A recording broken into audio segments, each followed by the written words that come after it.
Live. Everywhere. On netrootsradio.com.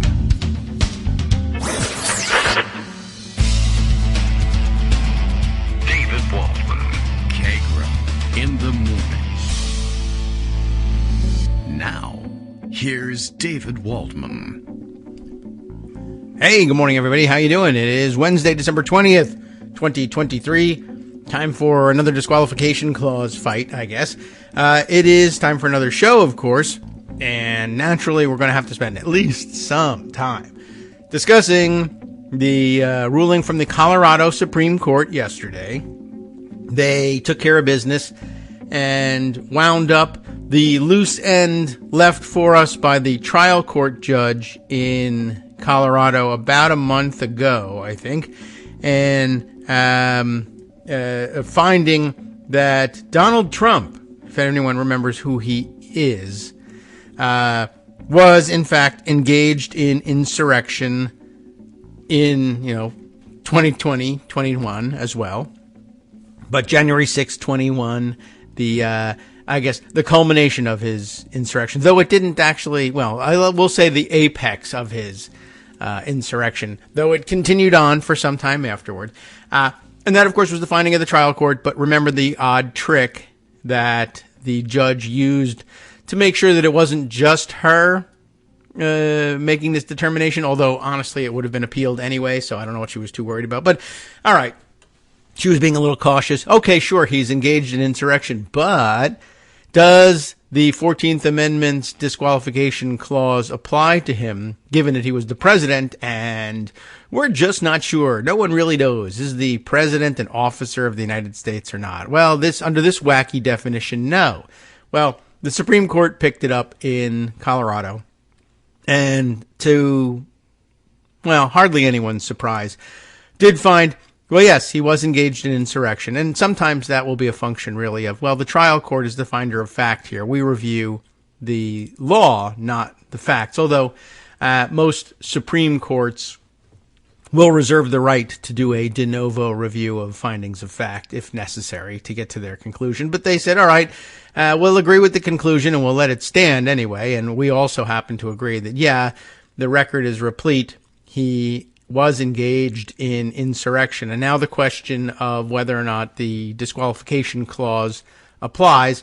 They've just basically, from what I could tell from a quick glance at the ruling and reviews of the ruling, said, we just don't agree with that reasoning. He's an officer of the United States for the purposes of the amendment. It seems pretty clear to us. We're more comfortable saying yes to that. So they did, and it was a close decision, 4-3. There was some strong dissent. There will be an appeal, obviously, and it's likely that the Supreme Court of the United States will take it up, and then it's a question of ask which expert do you ask about whether or not the Supreme Court will agree or reverse unanimously, or I guess they could say they might let it stand unanimously, or as somebody said, hey, just deny cert and be legends. All of these things are possibilities, I guess, but we'll talk about the implications of it and what does it mean. And of course, I guess in the most practical level, Trump was never going to win Colorado, so might not make any difference there. But they also addressed the question of whether or not it would be proper to keep him off of the primary ballot, as well as the general election ballot. And by the way, don't forget in all of this that if I recall correctly, the plaintiffs in this case are Republicans. If I remember correctly, it was like 6 Republican voters who said, look, we want this situation straightened out before we have to make our choices even in the primary. And, there you have it. And remember also our own background and reading on these things and the question of whether or not this stuff is, whether the provision of the 14th Amendment is self-executing. Everyone remembers the old phrase of self-executing. And sometimes we wish that there were candidates that were self-executing, but, we're not so lucky usually.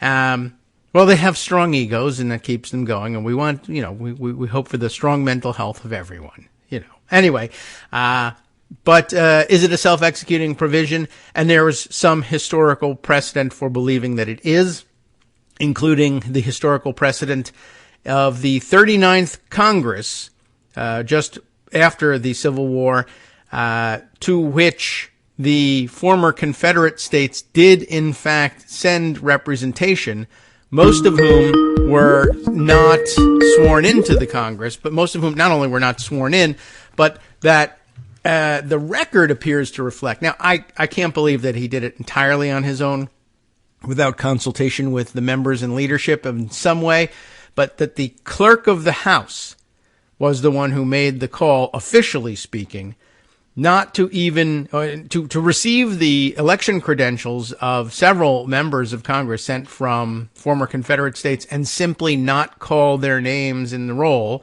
and not ask them to come forward to take the oath and just not swear them into Congress and not recognize them. And the record reflects that it was because this was a self-executing provision. The clerk just took what would in court be judicial notice, just took clerkly notice of the fact that, yes, these people had been engaged in insurrection. It was well known that they had been members of the Confederate forces, and the plain provisions of the 14th Amendment forbade their service in Congress or as officers of the United States, and they just went ahead with it and said, I don't need to call their names in a roll. There's no debate. There was no discussion about it on the floor reflected in the record, though it is entirely possible that the clerk may have gone to the speaker and said, what do you want me to do here? And the speaker said, you take care of it. They're not eligible. Just don't call their names, and no one will object. Now, they could try to object, but we don't know who they are. If we didn't call their name and swear them into Congress, we don't have to listen to their objections. We don't even have to let them in the door. Well, that takes care of things pretty neatly. But that's a self-executing provision.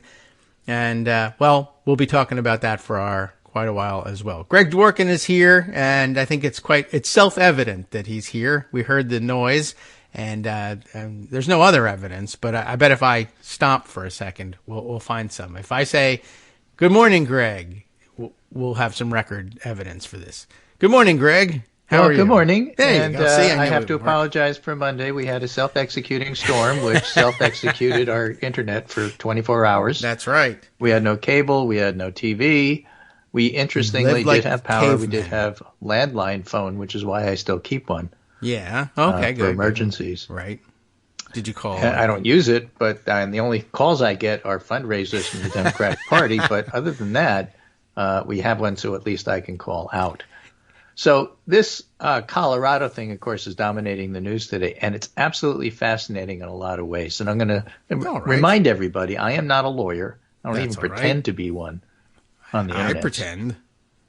But I was in contact with, and am in daily contact when I have the internet, with a bunch of liberal-leaning lawyer types, non-famous ones, just like regular people. Yes. Randos, you know. Right. We talk sports, we talk video games, we talk a lot of politics. And I had some very interesting conversations with them. Well, all right. That had a lot to do with what was going on here. And one of the things that I was reminded of and came away with is that when a lawyer says to you, well, as a matter of law, what they really mean is, here's my opinion, but I'm going to couch it in all sorts of highfalutin terms so that you, a non-lawyer, don't argue with me too much. Right. Because the fact of the matter is that the law is what the courts interpret it as, not what you, the lawyer, says it is before the court decides. Yes. So when you say that, well, you really can't say that Trump engaged in insurrection because as a matter of law, that's not yet established, which is part of the argument that people who don't like the decision were saying. Normal people look at this and say, come on, he was part of an insurrection. Don't give me that crap. It had T-shirts. As a matter of fact, as a matter of law, not only Judge Wallace, the lower court, but the Colorado Supreme Court said he engaged in insurrection. Yeah, I mean, it is right there. So it may have been a 4-3 decision, but if you're going to argue with me that, well, as a matter of law, I'm telling you, the courts say, as a matter of law, he's an insurrectionist. Sure. Yeah, you run into that all the time. And I guess if you're a little closer to working in the circles with lawyers, that what they mean, though, when they say as a matter of law is, what they mean is, if this were my case, I would be in court saying this. Now, of course, there would be another person in the court on the other side of the room saying the opposite. As a matter of law, you're FOS. Yeah. But they'd say it nicely because they're lawyers. Yeah, and then the people that matter are in the middle, and they're the ones that say which one of you is correct on a matter of law. And then if there's any courts above them, they tell the guys in the middle from the court below, you were wrong. Right. So, again, to step back and look at it from 50,000 feet, it's really interesting that this happened. Nobody quite saw this coming. It's not going to keep Trump off the primary ballot. Again, as a matter of law. Yeah. This was a decision, an appeal from a district court proceeding under Colorado Election Code, says the Supreme Court of Colorado. Okay. The Supreme Court considers whether former President Donald J. Trump may appear on the Colorado Republican presidential primary ballot in 2024. You're right that not only was this brought by Republicans and perhaps some independents, not sure about that, but not Democrats. The ruling on page 32 says, as then Judge Gorsuch recognized in Hassan, it is, quote, a state's legitimate interest in protecting the integrity and practical functioning of the political process, end quote, that, quote, permits it to exclude from the ballot candidates who are constitutionally prohibited from assuming office, end quote. So the point there is that it's the state's interest to intervene in a private, Republican Party function, a primary. Yeah. It's not state-run, where they may say, look, you want a 13-year-old to be your candidate. We say you can't. He's ineligible. That's state's interest. So yes, it was brought by Republicans. Yes, they're name-checking Gorsuch. Yes, they're being textually correct and doing the thing that textual readers, originalists, want to see. Yes. And it's a relatively, as I understand it, by the lawyers reading it, well-argued 200-page opinion. 4 out of the 7 judges said that, yeah, he's an insurrectionist, and no, he shouldn't be on the ballot. But we're going to put a stay on it.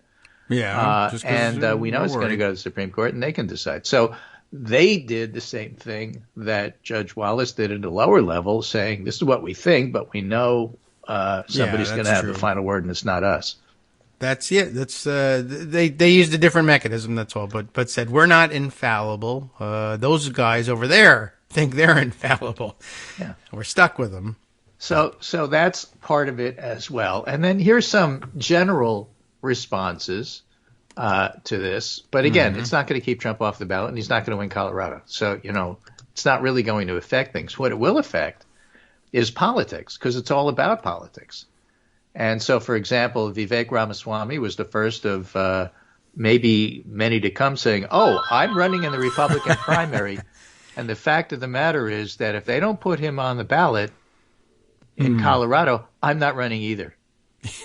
Well, if he's not going to run, then I'm not going to run. And I say, please proceed, Governor. Yeah, right. I was like, now every state's going to want to do I'm this. happy if none of you run.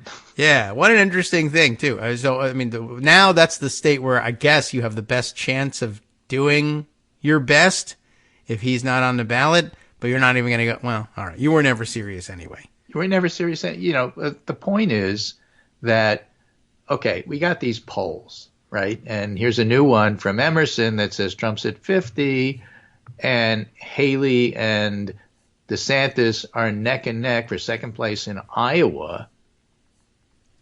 And they're way, way far back. Haley's got 17, DeSantis at 15. The more respected Des Moines Register Iowa poll has 51% for Trump, and DeSantis at 19 and Haley at 16. Way, way, way back. The point is, all of these also-rans are now going to be forced, like with his indictments, to defend Trump, making it nearly impossible for Trump to lose. Because I'm running against a guy who I think is being wronged, and let me be his biggest defender, even though I'm his opponent, so why should you vote for me? Because you can vote for him. I mean, that's basically their campaigns. And the only interesting part about that is that if DeSantis finishes third and not second in Iowa, he's finished. Haley can afford to finish third because she's going to do better in New Hampshire and even better in South Carolina in regard to DeSantis. So DeSantis is done. Ramaswamy's done. Chris Christie should pull his support and give it to Haley in New Hampshire, and he won't because, none of them really know what they're doing. And Trump's going to wind up being the nominee. And so it doesn't matter what the judge in Colorado said. It's really not going to affect the overall trajectory of what's happening here. Nonetheless, really interesting things to say. This is David French on Threads. He's fled Twitter because it's like a Nazi place now. Yeah, right. But okay. And he says, I completely understand the argument that Section 3 of the 14th Amendment is undemocratic. He is a lawyer, by the way. Okay. I understand why people would be angry about that. Yeah, well, too bad. Like Vivek Ramaswamy. But here's a key constitutional point. The amendment is intentionally anti-democratic. If the authors of the amendment trusted voters not to elect insurrectionists, they wouldn't have had this amendment. That's true. It's the situation the amendment was designed for. When other guardrails fail, this amendment will stand. Yes. So basically he's saying, so get over it. I'm in agreement with that. A lot of analysis about what the 14th Amendment was about and the context in which it was passed. And you'll, of course, remember that was a post-Civil War amendment. So the framers of the 14th Amendment, not the original framers, but they had on their minds the horrors and the menace of Civil War. And in fact, if you're going to be an originalist and a textualist, which this current Supreme Court claims to be, they're actually not. They do what they want. They're political people, and they figure out a route to get them to where they want to be, like with Dobbs. Yeah. But if you're going to play to that, that's exactly what you do. Sherilyn Ifill, also on Threads for the same reason David French is, says this: the provisions of the 14th Amendment are the only constitutional provisions that scholars, judges, and commentators treat as optional. The, quote, this will create a backlash, end quote, takes are astonishing. Applying only those constitutional provisions that won't make right-wing extremists mad is not a thing. Yeah, I mean, Dobbs created a backlash. Does that mean it's invalid? Yeah, especially when it sets a serial abuser of the Constitution above the law. So she's got some pretty firm opinions on that, and she would phrase it as a matter of law. Yeah, there you go. This will create a backlash is ridiculous. It is. It's the law creates backlash. That's kind of what it does. Opinion. Yes. Well, it is interesting. And I was also thinking, as we were saying this, the idea of it having been adopted, this amendment, after the Civil War, comes to mind, of course, the number of people who showed up for the January 6th insurrection in T-shirts that said Civil War on them. They didn't even do that in the real Civil War. That was cited in the Colorado opinion, where they talked about people showing up at the Capitol with Confederate flags. Yes, and Civil War T-shirts. And I thought about you saying, is you wearing a T-shirt? You're damn right it was an insurrection, as Rudy Giuliani might right, say. Yeah. You ordered the code red. I ordered the insurrection. I thought of you saying, is you wearing a T-shirt that validates the validity of establishes the validity of the 14th Amendment in this situation? All right, yeah, and it's a criminal conspiracy, by the way. Yeah, just in case. Is you wearing a T-shirt establishing this as a criminal conspiracy?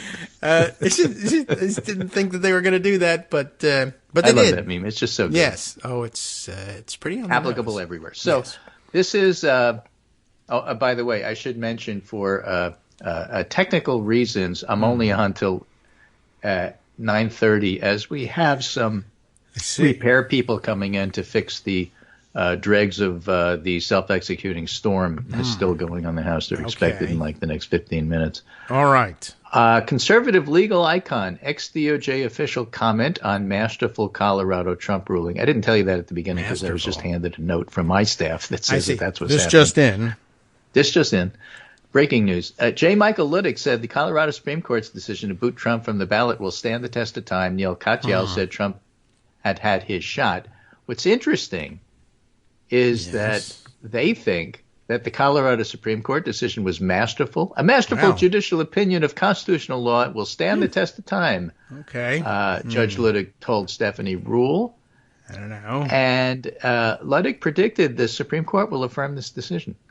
Well, it took them 50 minutes to do that. I don't know that they will, but it's really interesting. I want to see how Gorsuch rules, given that they used his own words. Yes. That's true. There. That was very interesting. They did do a lot of things. They apparently cited the Heller opinion a lot for some reason. But they're very we read very you. You guys are in this. textualists. We're telling you from a textual point of view. The guy's an insurrectionist, and the 14th Amendment says he shouldn't be on the ballot. Yeah. Well, there you have it. And it's not optional. It's good that So all these things taken together, conservatives coming together to say, this is the correct interpretation. The fact that the plaintiffs in the case are Republicans and independents, and to channel my inner David French. And so for all of you weenies out there who really think that I don't know that they should get over it, this is a legitimate thing that is being brought to the Supreme Court. We can't know how they're going to decide, and however they decide is how it will go. And obviously, there are things to say either way they decide, but it's a perfectly legitimate question to bring to the Supreme Court. Yeah, I mean, brought by Republicans in a textual basis. Trump brought 60 things to the courts, and they said none of them should go to the Supreme Court. They're all stupid. Yeah. So here you go. Well, it's time. You get your chance now. Now, I've been following Eric Siegel and Anthony Michael Kreis, who are law professors in Georgia, and so they've been following the RICO stuff closely. Eric Siegel's chair of the department, I think, at Georgia State. Constitutional law professor Eric Siegel said the case will now likely be heard by the U.S. Supreme Court. The case obviously has huge political implications for every state, for the world, and I think when the Supreme Court decides what to do about this, legal niceties will take a backseat to political considerations. Oh, sure. So he thinks it'll be overturned, unlike Judge Levy. Oh, okay. So the liberals think this is terrible and you should not do this. And the conservatives are saying, look, we live and die by originalism, and according to the Constitution, this guy shouldn't serve. Yeah. It's really an interesting dichotomy there. One right out of the box. Jonathan Chait has to stay in the Jonathan corner today. Something along the lines of, they shouldn't do this. It's terrible. The politics and that's civics. That's what Cheryl Eifel was responding to when she said, that's ridiculous. It's the law. As a matter of law. Right. As a matter of law, one does not pay attention to Jonathan Chait. Not in this case, certainly. And I don't know if there's other cases. I imagine he has a spot in the Jonathan corner. We've heard his name before, but all right, not today. Today, stay there in the corner. Face the other direction. I had to laugh though because I got one for you on the Jonathan corner. Different Jonathan. This is from New York Times pitchbot Doug J. Balloon. Yeah. He says, the word insurrection does appear in the Constitution. However, the words Colorado, Proud Boys, and QAnon shaman do not. Therefore, it's what lawyers call a wash, and Trump must be reinstated by Jonathan Turley. And I expect that opinion to come out. This is why this textualist stuff is so silly. But, I am not a lawyer, and they get to decide, not me. I'm not a Jonathan. I say, I don't have to listen. As a matter of common sense, a lot of these legal decisions are dumb. Yeah. Well, but as a matter of law, they are what they are. Yep. And now here's some other interesting things that people brought up. What are they? Well, for example, Marjorie Taylor Greene had her own challenge to whether or not she could serve, and Georgia decided she could. That is true. They did decide Colorado just decided this. What does that mean for Lauren Boebert? It's a good question. Marcy Wheeler brought that up. I don't know that she's been accused and or there's evidence of such and such, but, could she be challenged now based on this? I guess. I mean, you can bring up a whole bunch of people, but if they're not running in Colorado, it's not necessarily relevant, but she is. So I don't know. No, but, there. The fact is that, and the reason the Supreme Court has to be involved is people like Marjorie Taylor Greene can run, but Donald Trump can't run. That doesn't make sense to most people. And so the Supreme Court should rule on this one way or the other. Yep. Okay.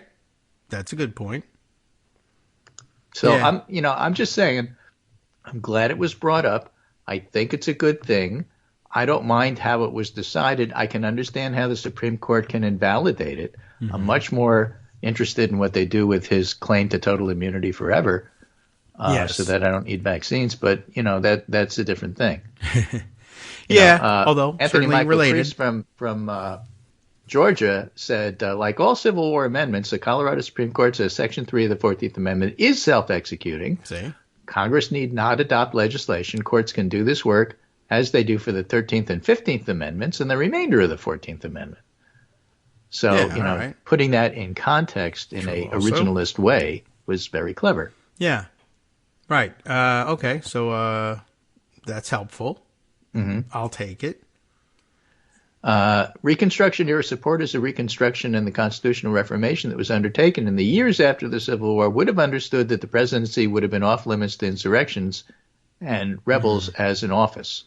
Yes. When the president takes an oath of office, they take an oath to the Constitution, full stop, no matter minor semantic differences under other oaths. Remember, Wallace, the lower court judge, said, well, the oath is different, so I'm not sure it applies, which was her mechanism for kicking it up higher. Yeah. Right. They define an insurrection. What's an insurrection? A concerted and public use of force or threat or force by a group of people to hinder or prevent the U.S. government from taking actions necessary to accomplish a peaceful transfer of power. Bloodshed not required. Right. But they had some, in case you require it. I mean, you shouldn't, but it's there. Yeah. And he thinks, this constitutional law scholar, says the court decision is exceptionally thorough. Yeah, it is. Right. Under any viable definition, January 6th constituted an insurrection, and thus we will proceed to consider whether he engaged in it. Mm-hmm. Why? It was a violent mob bent with a shared purpose of disrupting the transfer of power. As a matter of law, the Colorado Supreme Court said he's an insurrectionist. Yeah, well, it's a good call. They're right about that. There's plenty of evidence. The planning, the execution, the lying to the Department of the Interior, as we now have on the record as well. Right. And he, the Georgia expert, says in holding Donald Trump engaged in an insurrection, they pointed to Georgia, and then notes all the Confederate regalia present on January 6th. Mm-hmm. Mm-hmm. And then the final part of the majority, which is also important, although we'll take a backseat to all the other stuff, was that Trump's speech on January 6th, according to the Colorado State Supreme Court, which isn't binding on the feds, but they read it anyway, was not protected by the First Amendment, but likely to stir lawless, imminent violence. Yes. Why, it's set on foot an insurrection. So, a very good opinion, very thoroughly argued, and this will have repercussions. This will leave a mark. Yeah. Although, he'll still be on the ballot, so let's not get ahead of ourselves. Let's not get ahead of our skis. Okay, and that's important in Colorado. Skis are big. Yep. Sup, fam? It's your boy Darwin, a.k.a. Darwin_Darko, a.k.a. the most reasonable man in America, a.k.a. KITM's senior black correspondent. You might remember me from such recordings as Spacemen vs. Space Cadets and We Need to Talk About Joe Biden. Today, I want to bring you good news about that thing you've been struggling with. Do you suffer from giving too much of a damn? Do you turn on the series of tubes and find yourself outraged at the particular way some news organization strung some sentences together only to realize, nope, this is not some fictional hellscape? Well, guess what? You no longer have to accept the life of giving too much of a damn. You can do something about it, because even you, yes you, can be a show contributor. Now I know what you're thinking. Hey, Mr. Most Reasonable Man in America, I'm not some professional podcast talking guy. Don't worry about it. Do you have a smartphone or some other electronic recording device? Well, that's all you need. You too can have a segment where you can read us an important article and give us your take. Read one of your own original essays, or even just give us your commentary on something you'd like to share that's important to you. Fair warning though, side effects may include general punditry, having opinions and hot takes, getting stuff off your chest, and hearing your own voice.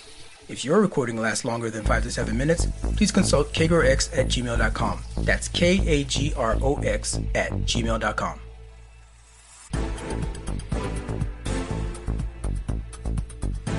All right, welcome back now to the Kagro in the Morning Show here on Netroots Radio.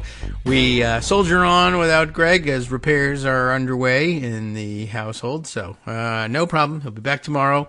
We'll do extra. I don't know. We probably won't. We'll do the right amount tomorrow. I'm trying to thumb through the rest of the stories that he had set up for himself. I don't think the story is that he got handed a note during his first segment, basically saying all of your preparation for the second segment is, down the drain, which is ironic because it's the plumber that's coming. Maybe he could retrieve some of that and we can discuss it later, or we can thumb through and share some of these stories. But I think the Colorado thing is going to dominate today, and rightfully so. It is very interesting, and there's lots of great commentary on it already. But yeah, like we said, there's certainly plenty of evidence that would indicate that Trump is ripe for this sort of finding. And I mean, it's probably the case. Upon reconsideration, you might be able to get somewhere on Murdery Trader Green, simply because of the amount of time that she spent wrapped up in the planning for January 6th.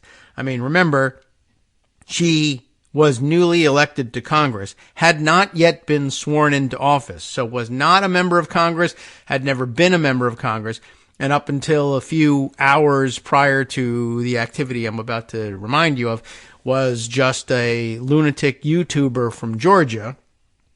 But she was nonetheless invited to the White House for strategy sessions on how to approach January 6th, despite the fact that she was at the time a retired lunatic YouTuber who was on her way to Congress but wasn't a member. I mean, nobody who's a member elect for their first term gets invited to White House strategy sessions, let alone White House strategy sessions for essentially insurrection or something of such great constitutional import. There was no reason in the world for her to be there but for the fact that she was going to be intimately involved in these insurrection activities. I know that the Georgia court probably figured they didn't want to be the first one out of the box to do this, but now that Colorado has, maybe they want to reapproach it in a fresh light, although they probably don't. They'll wait for the Supreme Court to rule on it. And if the Supreme Court says somehow upholds Colorado's decision, you might see a different case being brought in Georgia. I can't remember who the plaintiff in the Georgia case was, but it might be interesting to see if Republican voters mirror the motions made in Colorado that were successful now in Georgia. But yeah, she was totally involved in that. Lauren Boebert, I mean, a little less so, I think, although I know she was doing the 1776 tweeting. And was it Boebert who was such a blabbermouth about the speaker having left the chamber, et cetera, or was it Murdery Trader Green? I can't remember which one is which, but there's probably more evidence available to connect Green to the insurrection or the actual insurrection activity on January 6th than Boebert. But, I mean, explore. Why not? I mean, you have the ruling. It's valid in that state. You might as well. All right, let's see. And I know there was previously an effort to do the same with Madison Cawthorn. That didn't pan out in North Carolina, but neither did Madison Cawthorn's re-election campaign. So I guess it was mooted.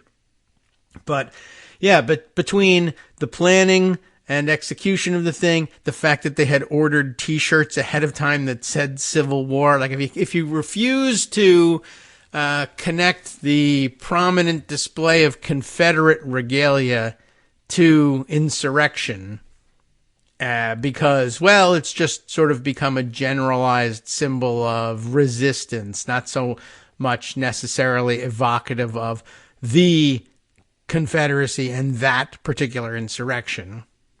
Maybe. I mean, you could make that argument. I don't know how well it holds up, but you could make that argument. I mean, there's plenty to defeat it. But you also have the fact that, like I said, they went out and ordered pre-printed T-shirts that said Civil War on them, that there was lots of discussion online about that being the aim. There was, of course, for different reasons, but just because it does inject the word into the conversation and should give smarter people than were in the Trump administration pause. What was it that all of the Proud Boys and Oath Keepers and Jeff Clark included and others were bandying about? What were the conditions that they thought would prevail on January 6th? Of course, they were anticipating pushback from Antifa.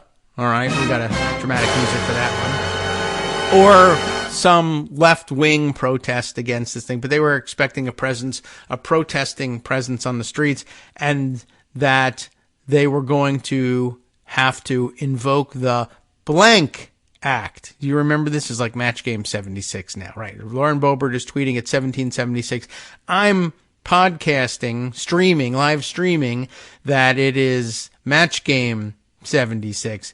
The blank act, of course, there's not a lot of clues in that, but you'll remember, of course, Jeff Clark was saying, I forget what was the context, But somebody said, well, what if something, and there'll be riots in the streets? And he said, that's why you have the Insurrection Act. Now, it's true that they were looking to invoke the Insurrection Act because they were going to portray any opposition to their coup as an insurrection. So they believed that what they were doing was not an insurrection, and what the other people were doing was the insurrection. But as you know, of course, every Republican accusation is a confession. I don't know if you can use that legally, but yeah, well, it should have been on their mind, right? We're going to invoke the Insurrection Act. There's insurrection. Wait a minute. Could we be considered to be the insurrectionists in all of this? And they may even have actually thought about that because, the really truly more sinister operation behind the formulation we've adopted for it here on the show, that every Republican accusation is a confession, is that they very frequently, I think, do say, well, what's the perfect cover for something like this? If we could be accused of insurrection, the best cover for us is to come out first and accuse the other side of insurrection, so that when they say correctly, no, wait a minute, you're the ones engaged in insurrection, we can say, oh, very clever, I see. Yeah, that's it. You're going to cover up your own insurrection by accusing us of insurrection. How dare you? Well, the first mover has an advantage in that one. And, we thought of it first. So now you're not entitled to that excuse. But the word insurrection was clearly on their minds. They had pre-printed Civil War T-shirts. They carried Confederate flags. And, of course, they had, I know this is in dispute in some courts, but corrupt intent to disrupt a proceeding that was necessary to the peaceful transfer of power following an election, and disrupting the lawful transfer of that power pursuant to a democratic election. Well, anyway, all of that, and I just find it amazing that, like I said, that they too were talking insurrection, using that word at the time. I can't believe that it wasn't on their minds. It had to have been on their minds, and in fact, it was on their minds. So let's see. I don't want to transition from the Colorado thing yet, and maybe a good thing to do in terms of putting the facts out there for us is to run through an AP article from last night on the subject before getting to, or opening the door to some of the opinionating on it. The AP reports it, of course, under the very factual headline, Donald Trump banned from Colorado ballot in historic ruling by state's Supreme Court. Just giving you the facts here is Nicholas Riccardi on behalf of the AP. A divided Colorado Supreme Court on Tuesday declared former President Donald Trump ineligible for the White House under the U.S. Constitution's insurrection clause and removed him from the state's presidential primary ballot, setting up a likely showdown in the nation's highest court to decide whether the frontrunner for the GOP nomination can remain in the race. The decision, from a court whose justices were all appointed by Democratic governors, marks the first time in history that Section 3 of the 14th Amendment has been used to disqualify a presidential candidate. It's disqualified other candidates in the past. And you'll recall, just for context, and since I had referred to it earlier, that we read an article a few days ago from the New Yorker, right? Let me see. It was, I think I have it at hand. Jill Lepore's What Happened When the U.S. Failed to Prosecute an Insurrectionist Ex-President, talking about Jefferson Davis, a December 4th article in the New Yorker, but one of the passages we read was the one that, we were introduced to the figure of, I have to scroll back to find out the name of who we were talking about, but one contemporary scholar who was considering how to respond legally to the Civil War. Let's see. We'll see if we can find his first introduction in the story. And remind everybody there. No, see, this is taking too long, as it is. All right, but it was, I'm looking for the name of Lieber, and I know that he's mentioned earlier in the story here, and I thought we would give the proper introduction, but there we are.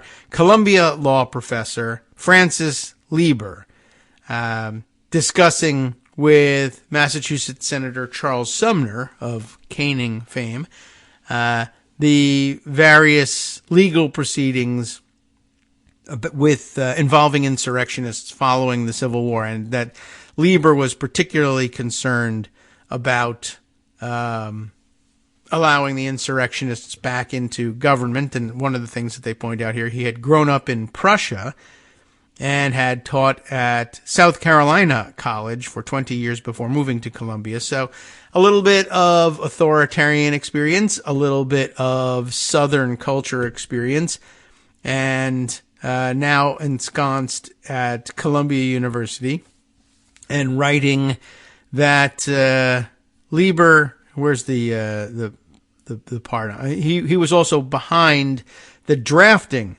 of the post-war amendments, including the 14th Amendment. So, this was his ideas being enshrined in the Constitution. And he says here, Lieber was not wrong, Jill Lepore says, not wrong to worry that Jefferson Davis, could run for president, right? Setting up essentially the situation that we have here, right?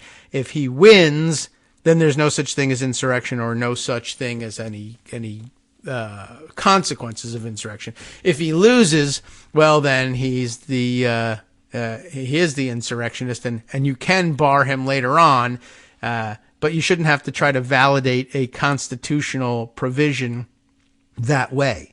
It's not up for a vote. It's enshrined in the Constitution for a reason. I mean, that's an interesting legal concept too, right?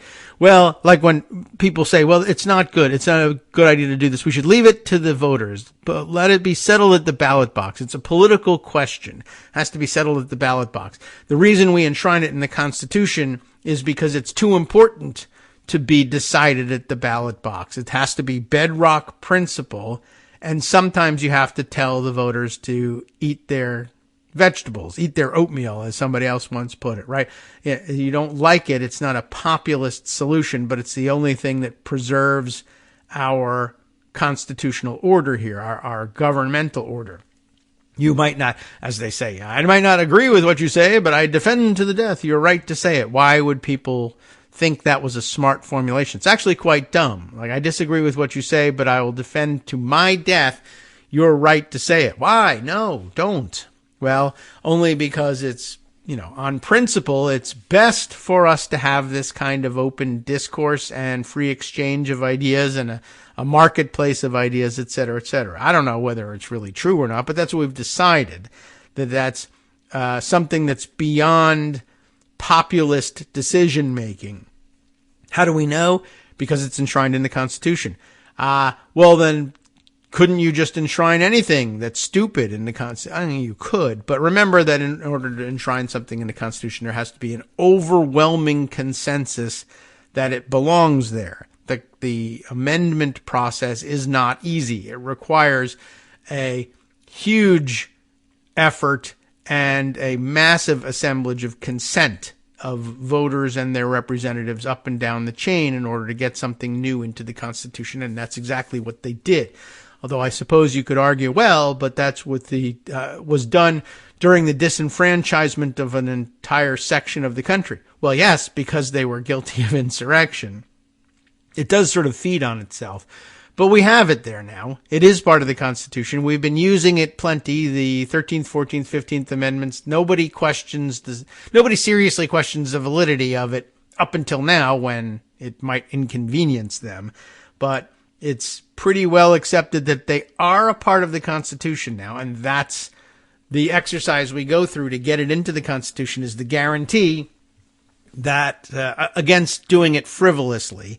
But then once it's there, yes, it's going to be extremely hard to dislodge. We don't leave these decisions, the ones we've written down, we do not leave those decisions up to the whims of the voters. So Lieber was not wrong to worry that Davis could run for president and set up the devil's bargain that we find ourselves facing once again here, which basically comes down to, we the people, yada, yada, whatever. Look, what it comes down to is this. If he kills you, he's the president of the United States. If you kill him, he was an insurrectionist. It's like the ducking stool version, the witch trials version of deciding how we'll have a president. Well, throw him in the water. If he drowns, he was innocent. But only an insurrectionist can float, right? Sure. Why not? That'll be our test. So, again, Lieber not wrong to worry that Davis could run for president and therefore validate the whole insurrection as somehow just legitimate constitutional grievances. In January of 1866, Alexander Stephens, the former vice president of the Confederacy, was elected to the Senate. 2 former Confederate senators and 4 former Confederate congressmen had also been sent to the 39th Congress, which had convened the previous month for its second session. The clerk of the House, and I guess the secretary of the Senate as well, refused to call their names at roll, and they were never sworn in, but their presence made clear the need for measures keeping from positions of public trust, at least a portion of those whose crimes had proved them to be enemies of the Union and unworthy of public confidence, as a congressional committee wrote. Now, were any of them convicted of crimes? That's uncertain. We'd have to search the record. But the crimes they're discussing here are just merely having been members of the Confederate Congress. I don't know that there was ever an adjudicated crime there, and there doesn't have to be one. And for textualists as well, you'll probably need no reminding as I reach over to grab our handy-dandy copy of the Constitution.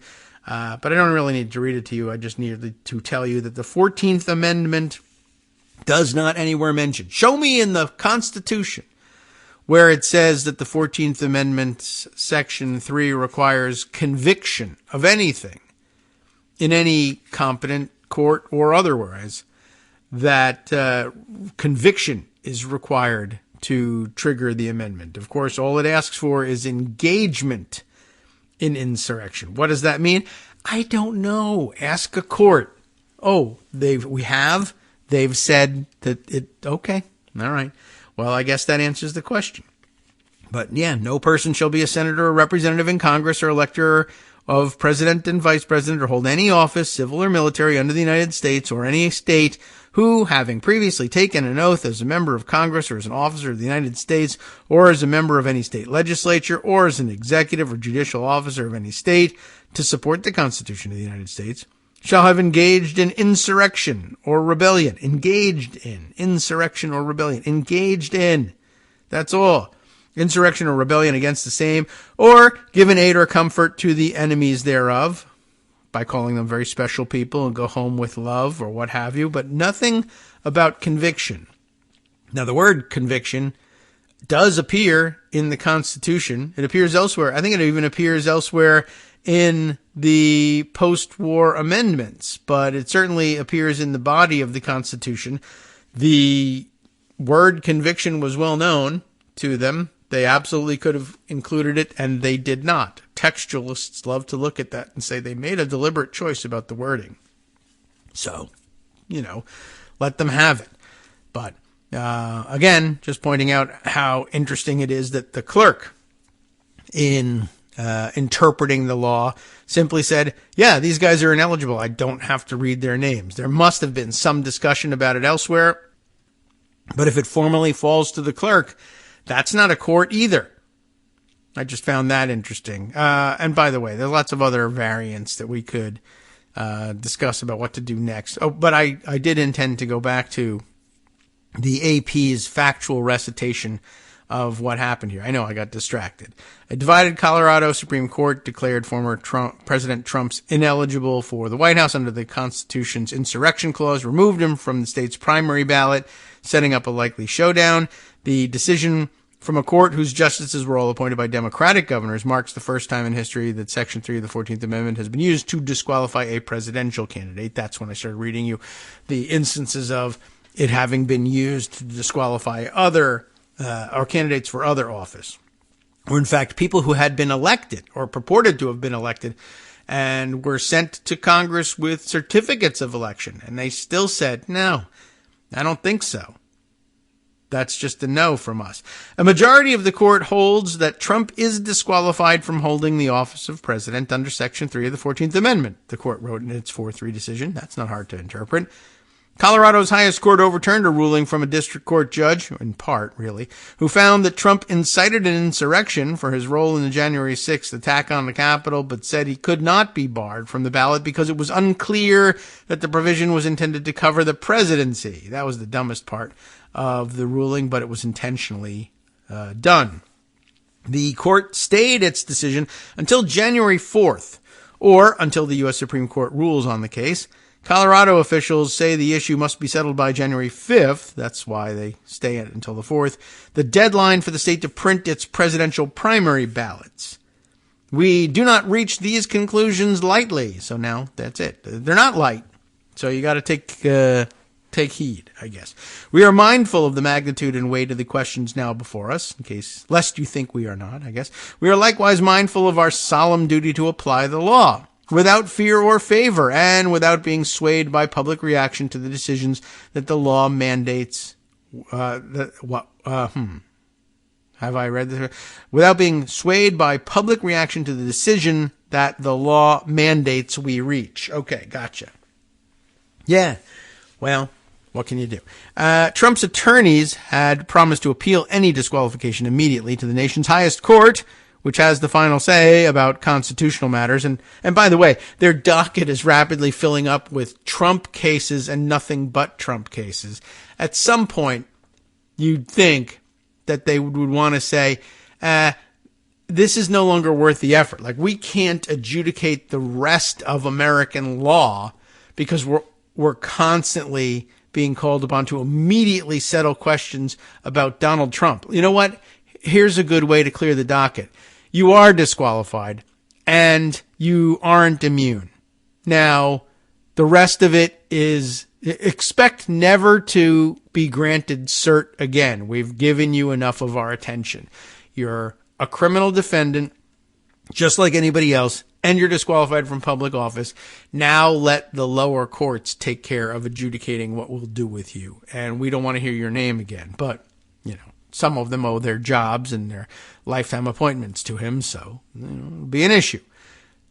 Trump's legal spokeswoman, Alina Habba, still there, said in a statement Tuesday night, this ruling issued by the Colorado Supreme Court, she's right about that, attacks the very heart of this nation's democracy. Wrong about that.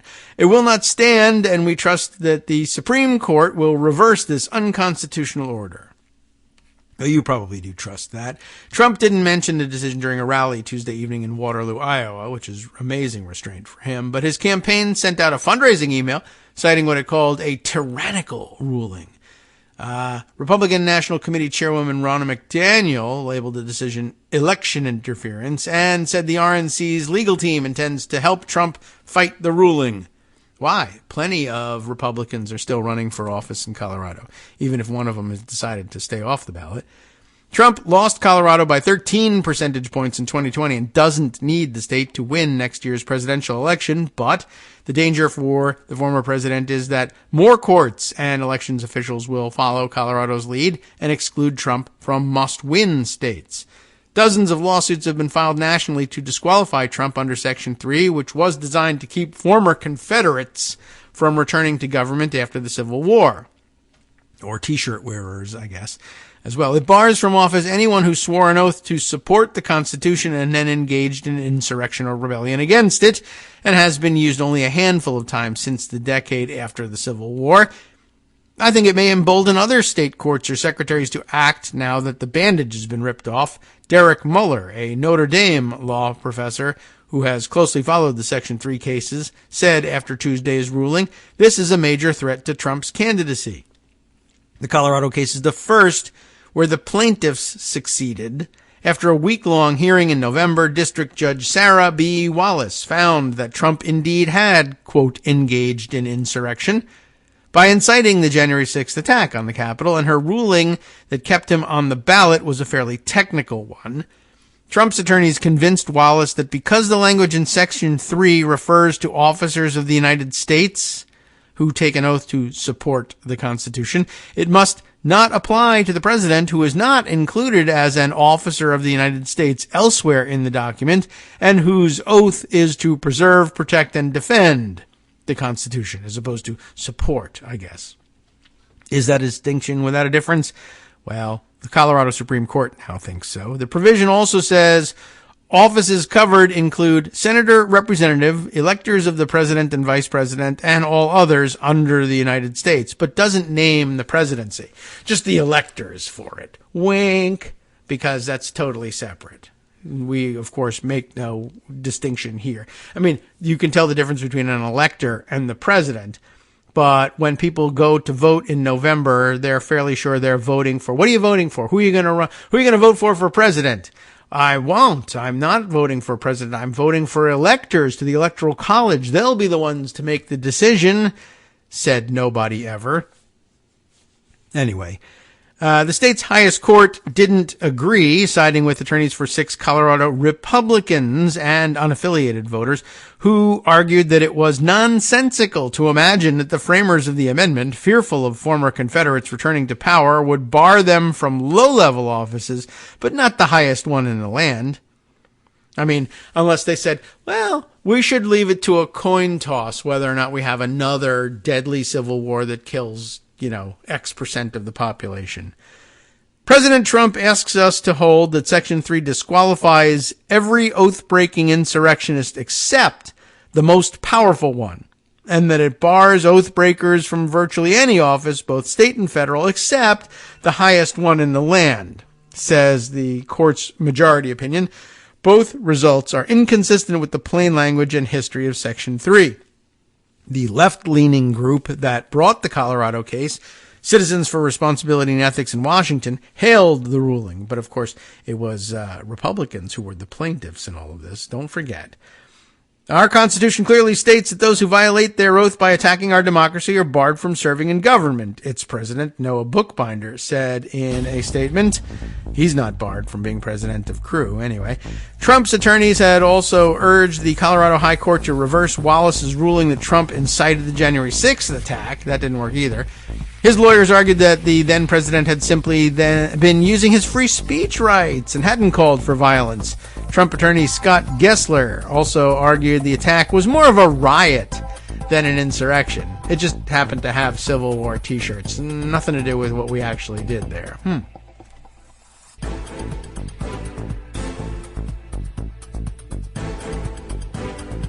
All right, welcome back now to the Kagro in the Morning Show here on Net Roots Radio. Shall we continue with the AP recitation of the facts of the day? Sure, why not?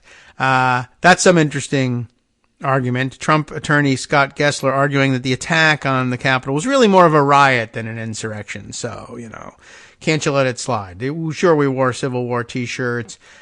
Yes, we were going to invoke the Insurrection Act against the people who reacted to it. Wouldn't that have been more of a riot than an insurrection? Why, sure. But never mind that. But yeah, insurrection was clearly on our minds. It was something we wanted to accuse the other people of doing while we were executing one ourselves. Anyway, that met with skepticism from several of the justices, asking, for instance, why isn't it enough that a violent mob breached the Capitol when Congress was performing a core constitutional function? Justice William W. Hood III said during the December 6th arguments. That's confusing, on the 6th again. In some ways, that feels like a poster child for insurrection. Yes, it really does. In the ruling issued Tuesday, the court's majority dismissed the arguments that Trump wasn't responsible for his supporters' violent attack, which was intended to halt Congress's certification of the presidential vote. President Trump then gave a speech in which he literally exhorted his supporters to fight at the Capitol. They wrote, oh my God, they took him literally as well as seriously. Colorado Supreme Court Justices Richard L. Gabriel, Melissa Hart, Monica Marquez and Hood, remember William Hood, ruled for the petitioners. Chief Justice Brian D. Boatwright dissented, arguing the constitutional questions were too complex to be solved in a state hearing.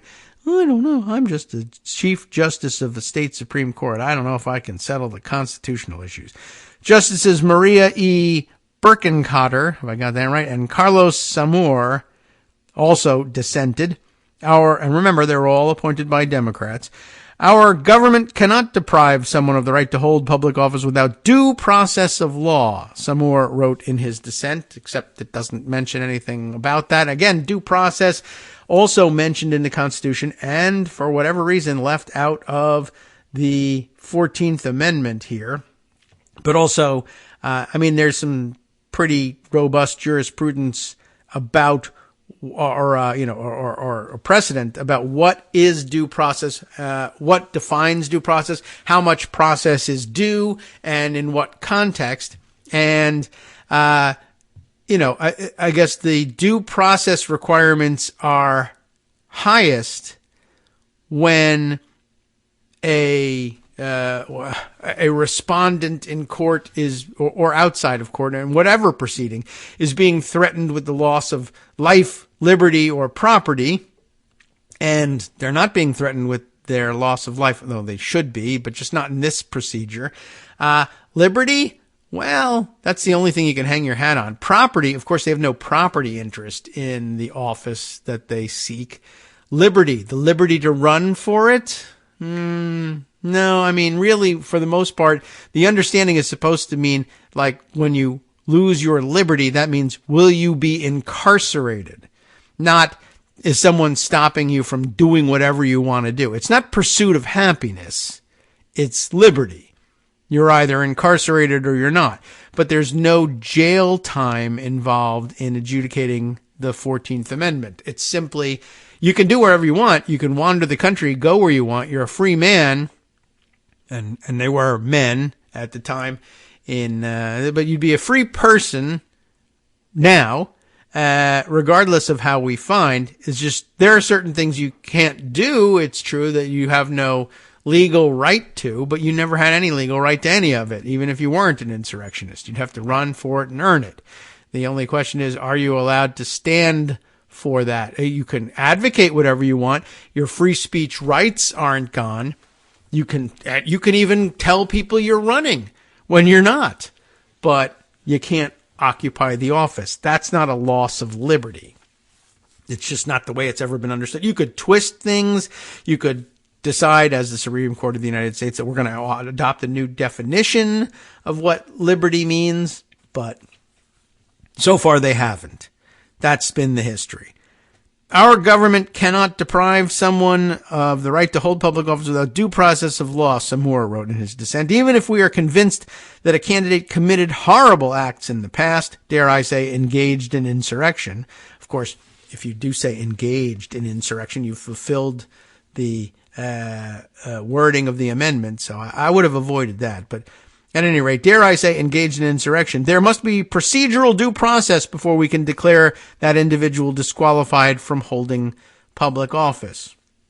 Well, what process are you due with a self-executing provision of the Constitution? And the answer is not a whole lot, not least because there is no life, liberty, or property risk involved, but when the decision is assigned to anyone and everyone because it's self-executing in nature, and we have in the past just let the clerk of the House say, I'm just not going to read this name. That's it. That person's not getting in the door here. I guess in hindsight they could have complained more, but they didn't at the time, and they've lost their opportunity to do so.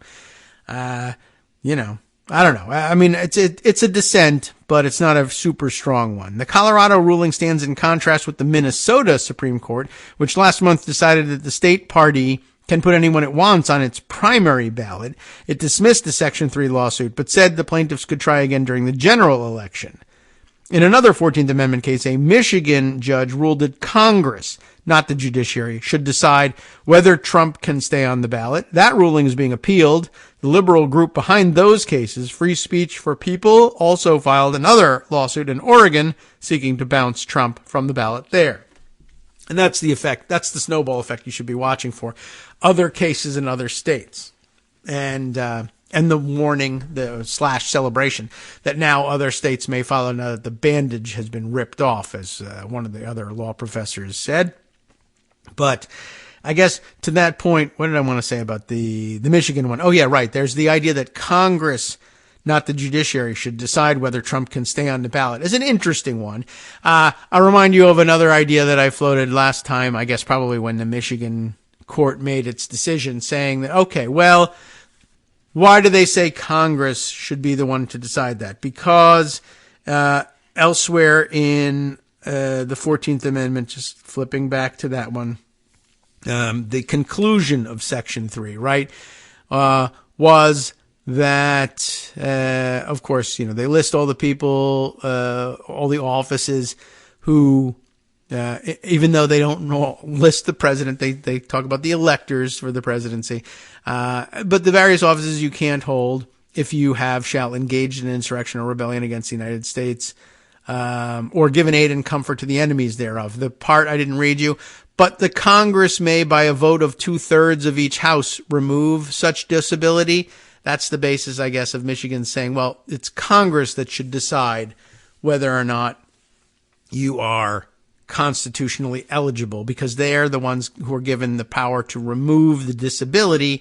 Then presumably they have some say in whether or not there is a disability, which it doesn't say in here. But I guess if you're going to distill that out of this, extrapolate that from the language that's here, then I have an idea to float for you. If Congress can say whether there's a disability because or as a result of their explicit ability to say when there is not a disability, then presumably they are able to declare when there is a disability. But what's the procedure? Well, we don't know for sure, but we know that for sure the procedure for declaring that there isn't a disability. Now, it's also interesting. You might say, okay, so what's the procedure?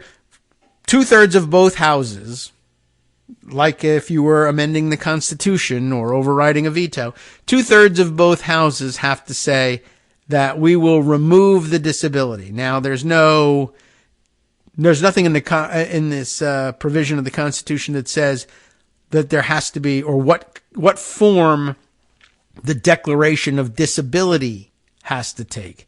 Only that the Congress can decide that there isn't one. But would it make any sense for them to vote on removal of disability if there was no disability? Presumably no. Could they prophylactically declare that there's no disability? Maybe.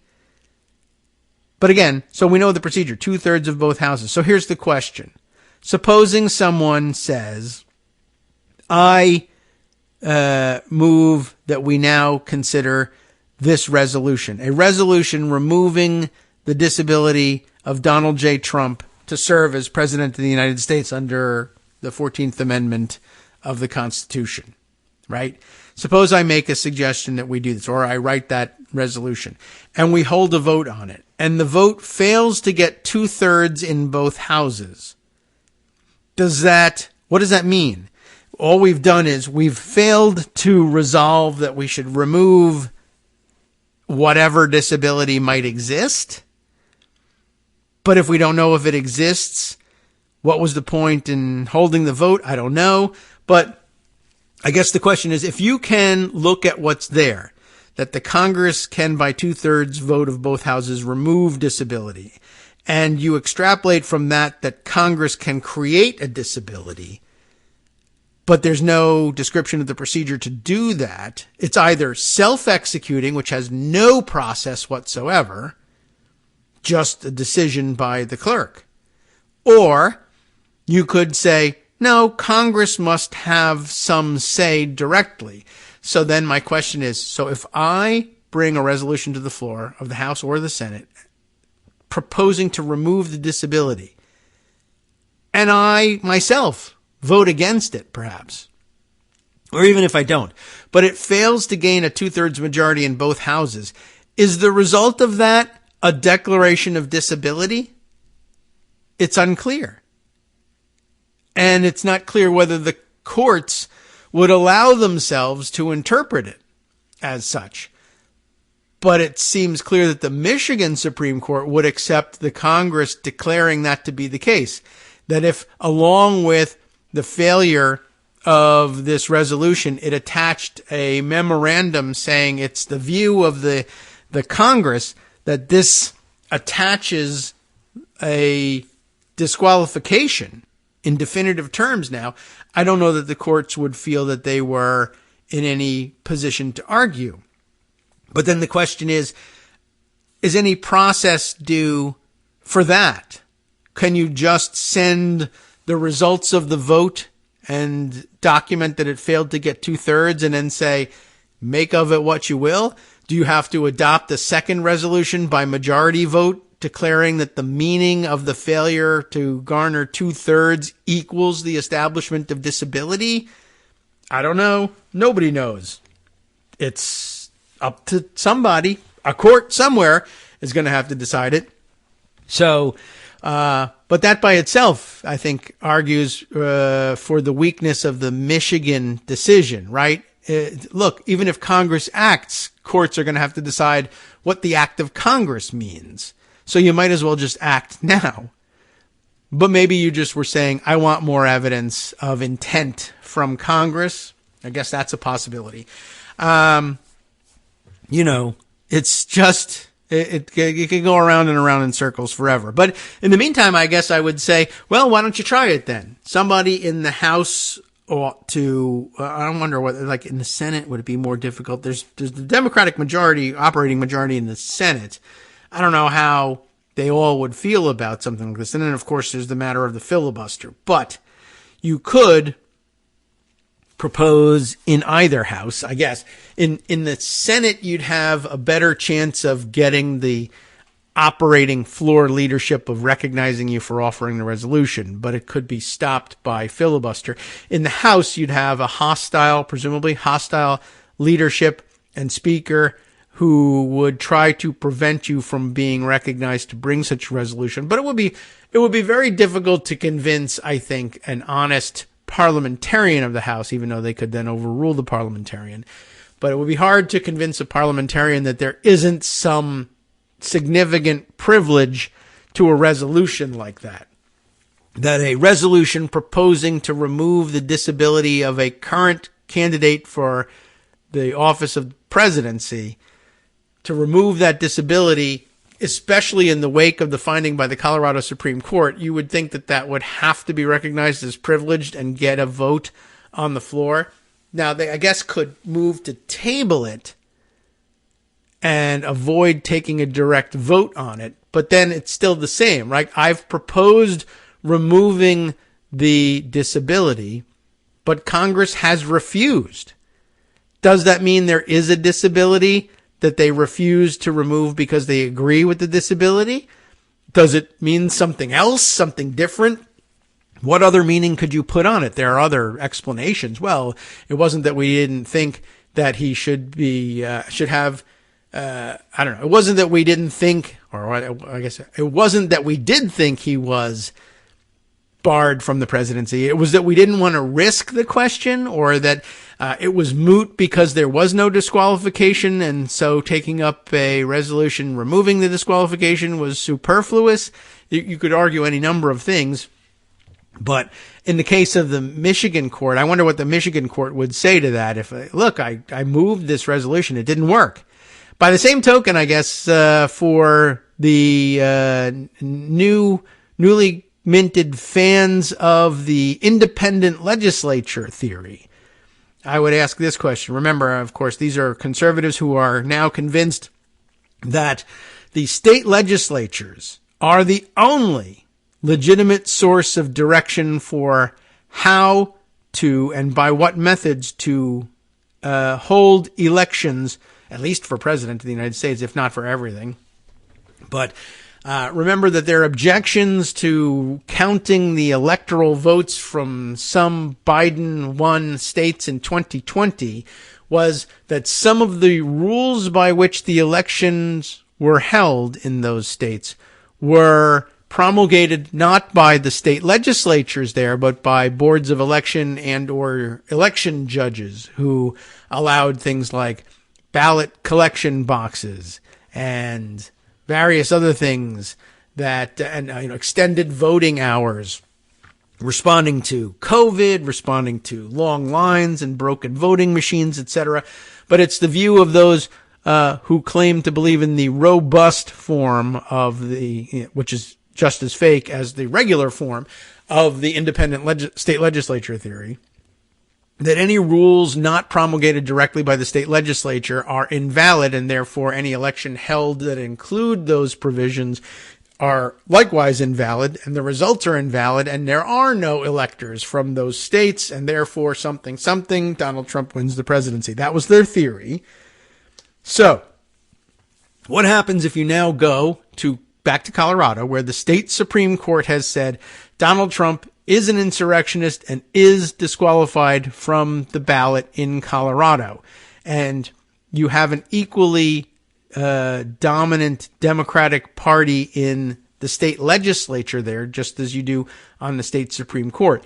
It probably would pose no serious barrier to get the independent state legislature in Colorado to say the rules under which Colorado will conduct its next presidential election are many, myriad. One of them now being that Donald Trump's name shall not appear on the ballot, primary or general election. Period. The end. Thus speaketh the independent state legislature of the great state of Colorado.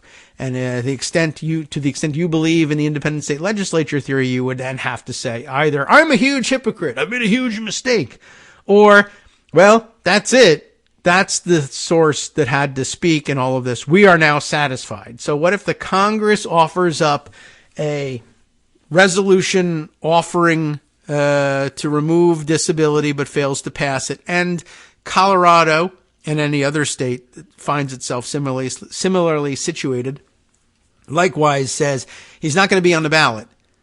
What recourse is there left to Republicans besides just saying, we were just kidding, we didn't believe in any of that crap, and we want to make up a new solution? Not much, but I suggest that both things be tried. Why not? Give it a shot. All right. There's more, of course, from the AP article. We have to continue with that one. Both groups, that is Free Speech for People, the people who were behind the cases in, Michigan and Minnesota, and Crew, etc., who was apparently at least partially behind the Colorado case. Both are financed by liberal donors who also support President Joe Biden. Is that of any interest to you? Trump has blamed the president for the lawsuits against him, even though Biden has no role in them, saying his rival is defacing the Constitution to try to end his campaign. Trump's allies rushed to his defense, slamming the decision as un-American and insane, and part of a politically motivated effort to destroy his candidacy. Well, especially for those courts that say, sorry, this is a political decision, we can't help you with this.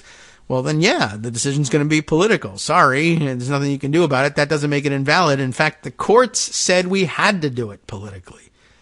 Anyway, concluding arguments here. 4 partisan Democrat operatives in the Colorado Supreme Court think they get to decide for all Coloradans and Americans the next presidential election, House Republican Conference Chair Elise Stefanik said in a statement. But, of course, they don't think that at all. They think they can decide for Coloradans how the next presidential election will be handled in Colorado, and they can.